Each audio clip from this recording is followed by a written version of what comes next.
Hi, this is Travis Shaw with the Virginia Piedmont Heritage Area, continuing our exploration today of sites within the Heritage Area that are connected to George Washington. Now I'm standing at the Meade Memorial Church in White Post, Virginia, a site that does have a personal connection to Washington in his role as Commander-in-Chief of the Continental Army. Now, Anne-Marie mentioned in one of our earlier videos that while Washington traveled the Piedmont as a surveyor and as a young military officer, that he is going to make a lot of personal connections with some of the more prominent citizens out here.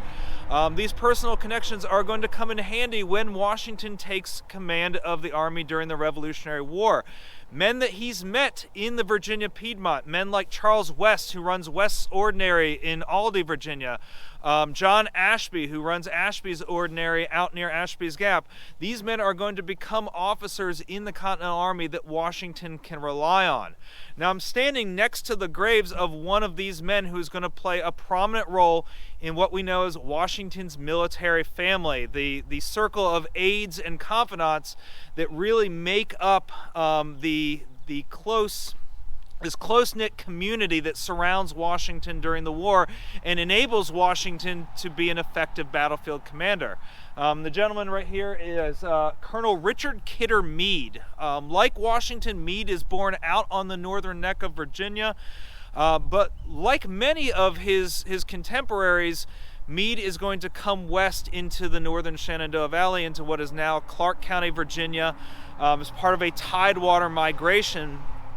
Now, Meade comes from a very prominent family like Washington, a fairly well-to-do family, and he is going to find his way onto George Washington's staff in the 1770s. He's going to play an essential role during the campaigns around Philadelphia, during the winter at Valley Forge, serving as not only aide-de-camp to Washington, but also one of Washington's most prominent battlefield couriers. So it is his job to get the orders to Washington's subordinate officers in the thick of battle, and that's something that Richard Meade becomes very well known for. While he's serving on Washington's staff, again, he's going to be part of this military family. He's going to become a confidant of Lafayette, of John Laurens, Alexander Hamilton. Actually, Richard Meade and Hamilton become very, very close during their time together in the war and will remain close correspondents throughout the war and after, as Hamilton is playing such a vital role in shaping the young American Republic. He doesn't get a musical, but he's part of this social set that's becoming very prominent in the 1780s and 1790s.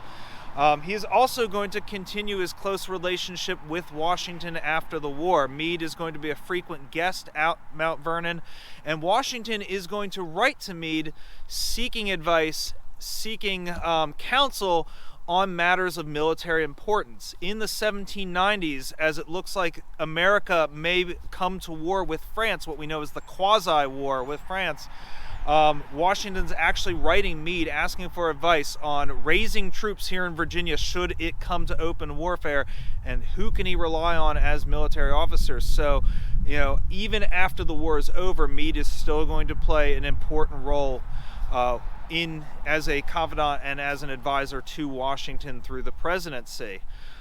So unlike some of the other sites that we visited today, the Meade Chapel is open to the public. You can come on out, visit Richard Meade, visit the spectacular chapel as you journey through the Virginia Piedmont.